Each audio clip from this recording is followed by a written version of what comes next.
Alhamdulillah wassalatu wassalamu ala Rasulillah Sayyidina Maulana Muhammad wa ala alihi wa sahbihi wa mawalah wa la hawla wa la quwwata illa billah. Rabbi shrah li sadri wa yassir li amri wa hlul 'uqdatam min lisani yafqahu qawli. Rabbana iftah bainana wa bainana bil haqqi wa anta khairul fatihin. Amin ya rabbal alamin. Amma ba'du. Para alim, para ulama, para sepuh bini sepuh yang saya muliakan, jamaah rahimakumullah, khususnya jamaah Masjid Darut Taqwa, jamaah kajian Muslim Surabaya, dan juga kajian tafsir Al-Quran, serta kaum muslimin dimanapun Anda berada yang bisa menyimak acara kami ngaji bersama ini. Pertama-tama bersyukur kehadirat Allah Subhanahu wa Ta'ala atas segala nikmatnya, segala rahmatnya. Kita bisa berkumpul, bermajahah, bersilaturahmi bersama-sama. Mudah-mudahan pertemuan kita dibarengi dengan ridha dan hidayah Allah Subhanahu wa Ta'ala. Barakah fid din wad dunya wal akhirah. Amin ya rabbal alamin. Al-Fatihah. A'udzu billahi minasyaitonir rajim. Bismillahirrahmanirrahim. Alhamdulillahi rabbil alamin arrahmanir rahim maliki yaumiddin. Iyyaka na'budu wa iyyaka nasta'in ihdinas siratal mustaqim.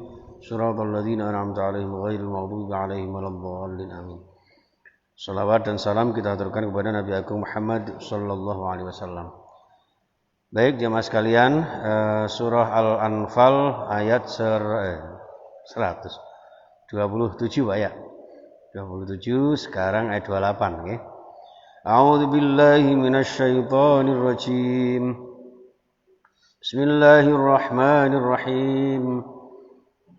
واعلموا أنما أموالكم وأولادكم فتنة وأن الله عنده أجر عظيم يا أيها الذين آمنوا إن تتقوا الله يجعل لكم فرقانا ويكفر عنكم سيئاتكم ويغفر لكم ذنوبكم ويغفر لكم والله ذو الفضل العظيم. Bismillahirrahmanirrahim. Wa'lamu, dan ketahuilah oleh kalian, lan ngertiya sira kabeh, annama amwalukum, sesungguhnya harta-harta benda kalian, wa auladukum, dan anak-anak cucu kalian, itu fitnatun, menjadi fitnah, menjadi ujian. Wa annallaha indahu ajrun azim. Tapi di sisi lain, wa annallaha, dan sesungguhnya Allah, indahu, di sisinya, ajrun azim, pahala yang sangat agung. Sini maksudnya jamaah sekalian bahwa putra-putri kita, harta benda kita, itu adalah ujian bagi kita. Yang namanya ujian bisa jadi harta benda, anak-anak, itu insya Allah menjadi sarana kita menuju surga Allah Subhanahu wa Ta'ala. Putra-putri kita, harta benda kita bisa menjadi sumber bahagia dalam kehidupan kita. Itu jadi sebuah ujian, bisa jadi kalau ujiannya lulus akan membahagiakan kita, mendapat sertifikat dari Allah Subhanahu wa Ta'ala, menjadi orang-orang yang dimuliakannya, begitu. Di dalam ayat yang lain di surah At-Taghabun itu malah disebutkan innama amwalukum wa auladukum fitnah, hampir sama. Wallahu indahu ajrun azim, dan Allah di sisinya pahala yang sangat agung. Jadi jamaah sekalian, maka di sini maksudnya kita disuruh hati-hati. Kalau di dalam surah At-Taghabun ayat 14 itu, ya ayyuhalladzina amanu inna min azwajikum, terus wa auladikum aduwal lakum fahdharuhum. Jadi wahai orang-orang beriman, sesungguhnya istri-istri kalian, ya, bagi laki-laki, kalau bagi wanita suami-suami kalian, ya, wa auladikum, dan juga anak-anak kalian, itu bisa menjadi aduwal lakum, musuh bagi kalian. Banyak terjadi anak menjadi beban moral, beban batin, ya, dan sebagainya. Begitupun suami atau istri kita, maka menjadi aduwal lakum, bisa jadi menjadi musuh-musuh bagi kita. Maka fahdharuhum, hati-hati terhadap mereka. Hati-hati di dalam memimpin mereka. Hati-hati di dalam menyikapi mereka. Jadi, makanya anak itu ada kalanya menjadi qurrata a'yun. Rabbana hab lana min azwajina wa dzurriyyatina qurrata a'yun. Itu yang kita mohonkan, agar suami atau istri kita, anak-anak keturunan kita menjadi sumber bahagia bagi kita. Qurrata a'yun. Ya, mencerahkan pandangan mata kita, membahagiakan kita. Qurrata a'yun. Nah, untuk menjadi qurrata a'yun itu jamaah sekalian, ternyata ditutup dengan waj'alna lil muttaqina imama. Jadi ternyata punjernya ada di situ, kuncinya ada di situ. Untuk menjadikan istri atau suami kita, putra-putri kita, keturunan kita, ya, orang-orang yang bisa membahagiakan kita, itu adalah bagaimana kula jenengan menggulawentah mereka, membimbing mereka, mendidik mereka dengan apa? Lil muttaqina imama, dengan keteladanan. Waj'alna lil muttaqina imama, dan jadikanlah kami bagi orang-orang bertakwa itu menjadi imam, menjadi pemimpin. Artinya ketika kita ingin mencetak generasi yang soleh, maka kula jenengan harus berusaha menjadi orang soleh. Gitu. Apalagi anak-anak sekarang itu karakter atau nuansa mencontohnya itu sangat kuat. Ya. Jadi keteladanan itu yang paling penting. Jangan sampai kula jenengan menyuruh putra-putrinya dikongkon ke masjid. Ya, karena le ndang budal nang masjid, bapak lapo? Main karambol. Nah, ini pasti kurang berhasil nanti. Ya. Le ndang ngaji, bapak lapo? Maca koran. Nah, nanti beda nanti hasilnya. Kalau toh anak kita mau misalnya, kita paksa mau misalnya, tapi gerudel. Ya, bapak ini enak aja gitu. Ibu yang ngono, le ndang budal ngaji. Ibu lapo? Sinetron. Itu enggak akan berhasil. Makanya waj'alna lil muttaqina imama. Jadi supaya kita menjadi teladan, menjadi pemimpin bagi generasi kita, bagi pasangan kita, suami atau istri kita, ya, untuk menjadikan suami istri dan anak-anak kita itu membahagiakan kita. Maka banyak karakter julukan-julukan di dalam Al-Quran itu ada qurrata a'yun, ya, ada aduwal lakum, anak itu adalah amanah, anak itu adalah fitnah, itu disebutkan di Al-Quran. Supaya kula jenengan amanah yang dititipkan Allah Subhanahu wa taala ini menjadi satu kesempatan kita beramal soleh, kesempatan kita untuk menambah pahala dengan jerih payah kita membimbing putra-putri kita. Itu seperti makanya ayat ini difirmankan Allah setelah Allah memfirmankan ya ayyuhalladzina amanu la takhunullaha war rasul wa takhunu amanatikum. Ya. Jadi ini termasuk amanah-amanah kita, titipan-titipan Allah Subhanahu wa taala kepada kita. Maka jangan dikhianati. Gitu. Ayat sebelumnya kan itu ya ayyuhalladzina amanu, wahai orang-orang beriman, la takhunullaha war rasul. Jangan mengkhianati Allah dan Rasulnya. Dikongkon ibadah wegah, kongkon poso rasa-rasa, kongkon zakat gak mangkat, kongkon sedekah emoh. Niki jenenge tiyang sing mengkhianati Allah. Mengkhianati Rasulullah bagaimana? Tidak mau berpegang kepada sunnahnya, ya, atau tidak mencontoh akhlaknya. Ya. Makanya sekarang ada revolusi, revolusi akhlak. Ya. Yang jelas itu kenapa kalau revolusi akhlak? Karena Rasulullah itu liutamima makarimal akhlak. Diutus Allah menyempurnakan akhlak.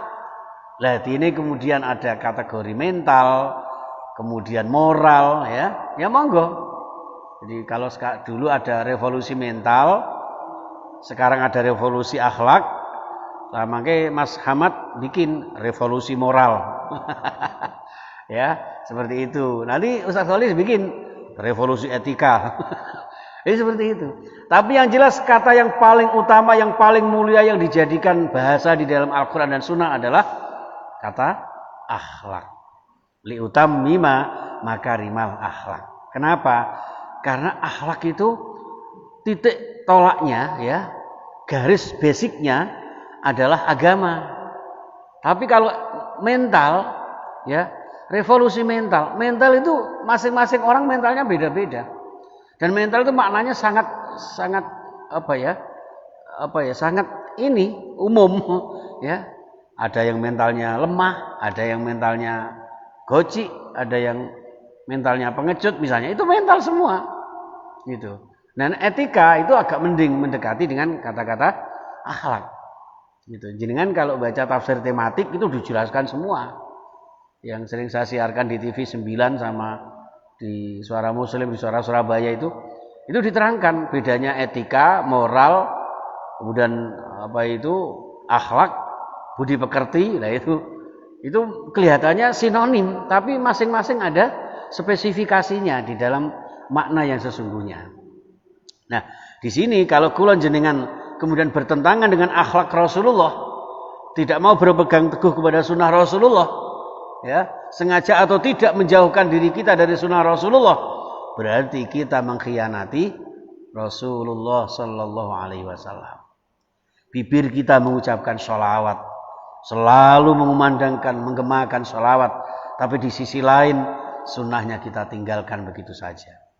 Begitu juga kalau jenengan bertahlil, baca Quran begitu indahnya, ternyata hukum-hukumnya kita khianati. Tidak kita pakai hukum-hukum Allah Subhanahu wa taala. Ini juga hati-hati, jangan sampai mengkhianati Allah dan Rasulnya. Wala takhunu amanatikum, dan juga jangan mengkhianati amanah. Wa antum ta'lamun, sedangkan kalian tahu. Termasuk amanah apa? Ya amanah putra-putri kita itu. Ya. Kita tahu, kalau jenengan bahkan lebih tahu, merasa bahwa anak itu milik kita. Padahal itu titipan Allah. Ya. Misalnya ngapunten Pak, siapa namanya Pak? Pak Jupri lali aku. Pak Jupri misalnya nggih. Niku kan sering nggih Pak nggih ngaku-ngaku. Iki anake sapa? Pak Jupri, niki anake sapa? Niki anakku kan ngoten. Padahal niku asline namung titipan. Tapi coba seandainya ini anaknya sapa? Aku gak ada anak. Oh ya tambah ngamuk. Padahal hakikatnya yang kita bilang milik kita, ini anakku, mobilku, omahku misalnya gitu, duitku. Itu hakikatnya bukan milik kita. Tapi sebagai amanah, maka jangan dikhianati. Wala takhunu amanatikum. Makanya di situ kemudian wa'lamu, ketahuilah bahwa di antara amanah itu adalah termasuk harta benda kalian, wa auladukum, dan putra-putri kalian. Kenapa? Karena anak-anak kita, putra-putri kita, harta benda kita itu adalah fitnah. Bisa jadi menjadi ujian, cobaan. Nah, karena ini sebagai cobaan, ya kita harus mengelola dengan baik. Ketika kita kelola dengan baik, maka di sisi Allah lah, wa annallaha indahu ajrun azim. Jadi di situ ada iming-iming dari Allah, ya. Ada kabar gembira dari Allah. Walaupun di sisi lain Allah memberikan rambu-rambu bahwa hati-hati terhadap amanah itu akan menjadi ujian buat kita. Tapi di sisi lain, kalau kita laksanakan amanah itu dengan baik, terutama terkait dengan harta benda dan anak-anak kita, maka di sisi Allah ada pahala yang sangat agung. Betapa besarnya pahala kalau jenengan bisa mengelola harta bendanya.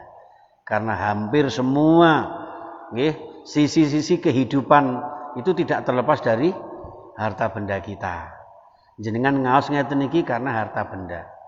Bu Hajah Nadhifah ini sedekah ya, berupa apa itu isinya, televisi berwarna ya. Ada jajan, ada minum seperti itu. Itu ya karena ada harta benda kita. Kalau jenengan bisa menguliahkan putra-putrinya, menyekolahkan putra-putrinya, memondokkan itu juga karena ada harta benda. Sehingga nanti di akhirat itu menurut cerita ada 4 golongan itu yang rebutan untuk napa nggih? Ambil corak tawaduknya itu seperti itu. Nggih. Pertama kali yang disuruh masuk surga adalah napa? Orang yang berjihad di jalan Allah. Orang yang mati syahid, sampean mlebu dhisik. Karena malaikat disuruh masuk. Saya tidak berhak untuk masuk. Kenapa? Karena ada orang yang beribadah yang luar biasa, ya, yang luar biasa sehingga ibadahnya itu bisa melebihi orang yang mati syahid. Siapa itu? Orang yang haji mabrur.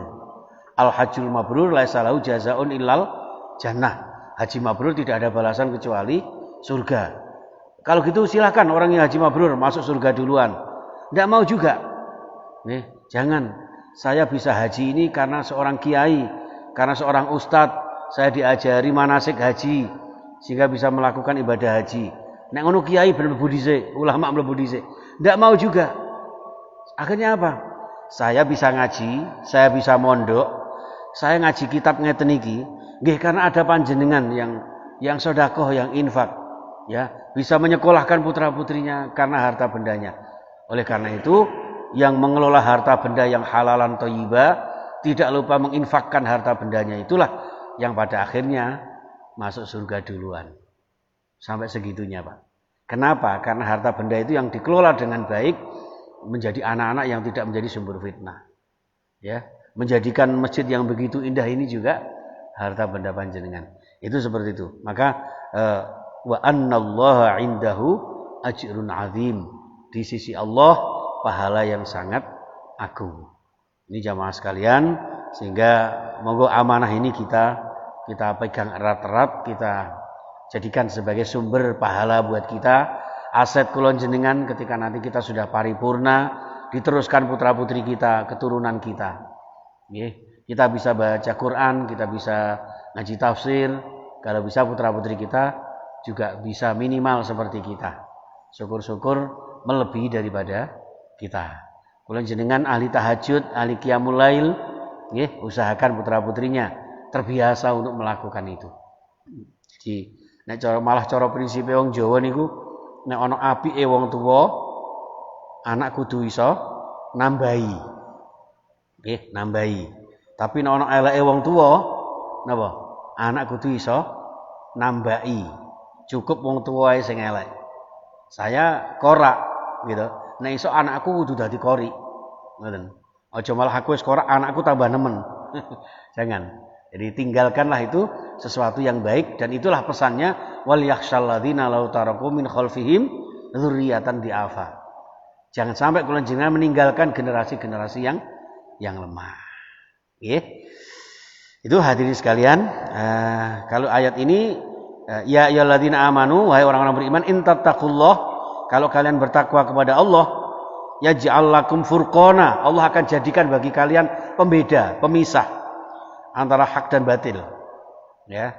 Jadi ketika kita mendidik anak, mengelola harta benda kita dengan dasar ketakwaan kepada Allah Subhanahu wa taala, maka kita akan diselamatkan oleh Allah. Ya, dari harta benda yang haram atau minimal syubhat. Kenapa? Karena kita kelola dengan syariat Allah. Karena kita kelola dengan amanah yang kita lakukan berdasarkan ketakwaan kepada Allah. Begitupun putra-putri kula jenengan. Ketika kita kelola dengan dasar ketakwaan kepada Allah Subhanahu wa taala, dengan harapan anak-anak kita terpisah dari pengaruh-pengaruh buruk. Ya. Anak-anak kita sekolahkan ke dalam lembaga pendidikan yang baik. Pergaulannya kita monitoring. Jangan sampai salah arah, salah kaprah, salah pergaulan sehingga menjadi bubrah.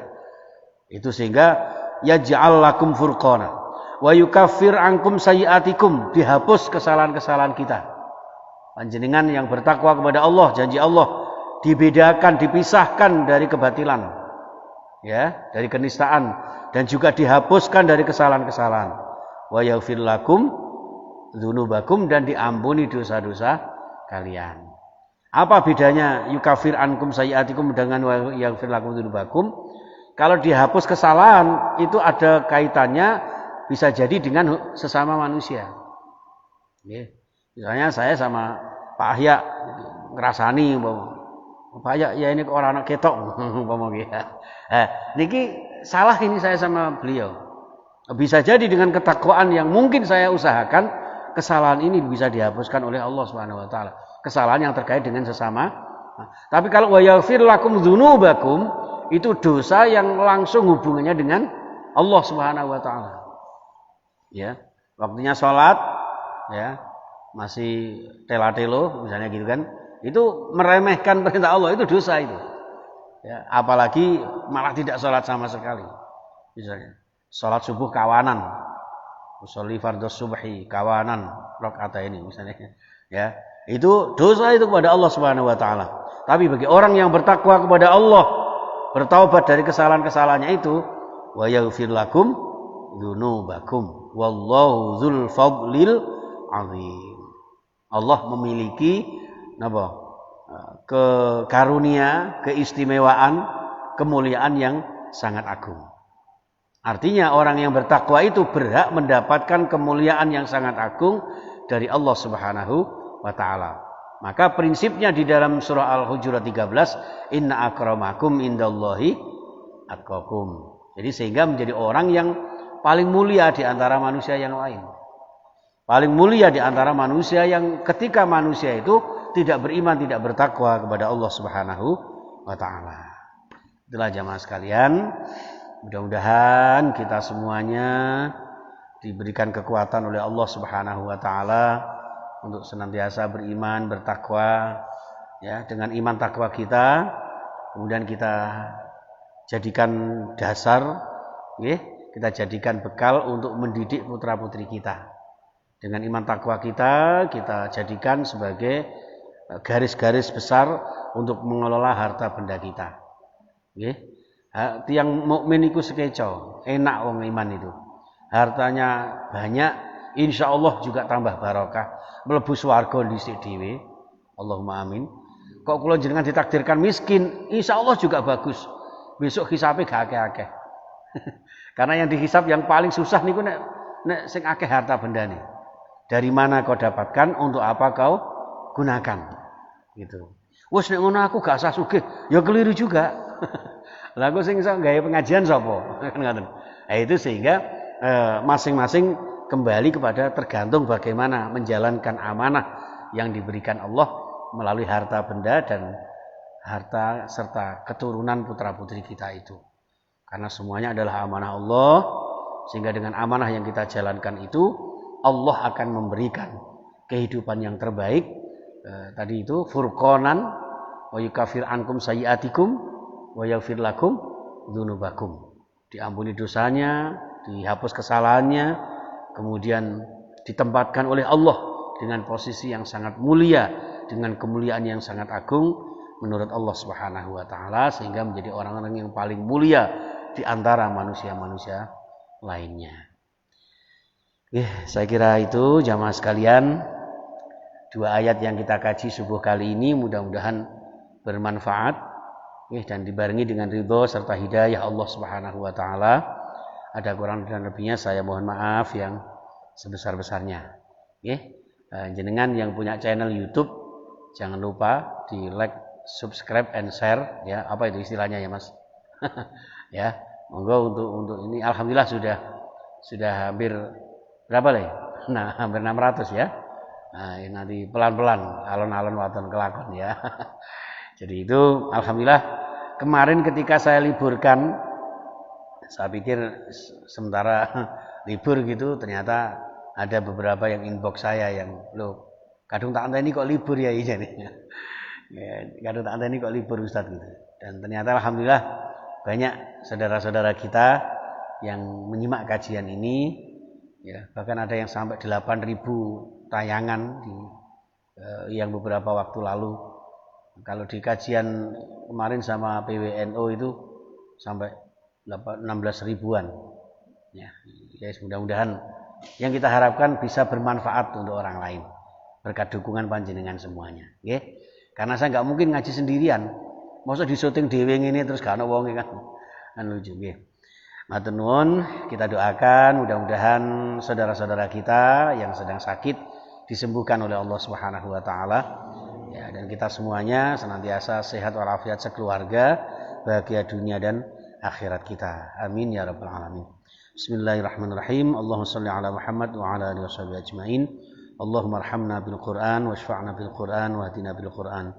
Allahumma ighfir lana wa liwalidina warhamhum kama rabbawna shighara wa li masyayikhina wa li muallimina wa li ulama'ina wa li habaibina ولذا الحقوق الواجبة علينا وللمسلمين والمسلمات والمؤمنين والمؤمنات والأحياء منهم والأموات إنك سميع قريب مجيب الدعوات وقاضي الحاجات وغافر الذنوب والخطيئات birahmatika ya arhamar rahimin. Ya Allah, ampuni dosa-dosa kami, dosa-dosa kedua orang tua kami, guru-guru kami, para sesepuh leluhur kami, dan orang-orang yang sudah mendahului kami. Ya Allah, ya Tuhan kami, terimalah amal-amal soleh kami, amal sedekah kami, infak kami, dan taubat kami. Ijabahi doa-doa kami, lapangkan rizki kami. Ya Allah, lancarkan segala usaha kami. Ya Allah, sembuhkan segala sakit kami, sehatkan jiwa raga kami. Jadikan putra-putri kami, putra-putri yang membahagiakan kami, putra-putri yang ahli ibadah, yang berakhlakul karimah, yang ahlul Quran, yang ahlus sunnah, yang insya Allah di bawah ridho-Mu ya Allah. Dengan amanah yang kami lakukan semampu kami ya Allah, berikan kami kemampuan untuk bisa mengemban amanah ini, bisa mengkaji ayat-ayat-Mu ini ya Allah dengan istiqomah, barakah fid dini wad dunya wal akhirah.